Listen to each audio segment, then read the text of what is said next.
Patay ang usa ka senior citizen human nagbangga ang usa ka multicab og trailer truck tungod sa nag-drag race nga minor de edad sa National Highway sa Saan Misamis Oriental. Ani ang report.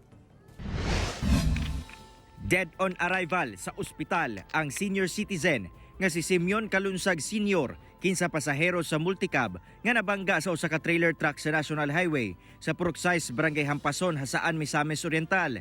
Human misulay og likay sa minor de edad nga nagbaneho og motorsiklo nga misalmon sa drag race sa lugar. Samdan sab sa insidente si Richard Almonteson, 15 driver sa multicab, ug Jeter Almonte, 13 anyos, 15 nagbaneho sa motorsiklo. Sumala pa sa kapulisan, adunay 3 ka motorsiklo nga nag-drag race sa lugar. Lakip ang minor de edad nga driver.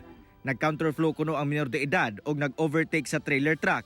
Diyang nakasugat niya ang multicab, rason nga miliko sa wala ang multicab nga miresulta sa pagkabangga niini sa trailer truck. So, ang ginawa natin is yung always nag-remind tayo, then sa pag-checkpoint, mas strict implementation tayo sa helmet policy din natin.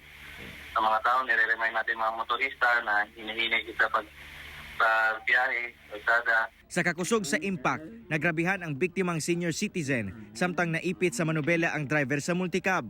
Lakip sab ang minor de edad sa nadisgrasya. Gidala ang tulo sa ospital, apan nakabsa na sa iyang kinabuhi ang senior citizen. Posibleng ikustodiya sa kapulisan ang minor de edad kung maulian na kini alang sa dugang investigasyon. Bali, minor de edad din siya. Ang niya, is nasa MSWD, nasaan na siya. Ang niya, naka-custody ng MSWD saan.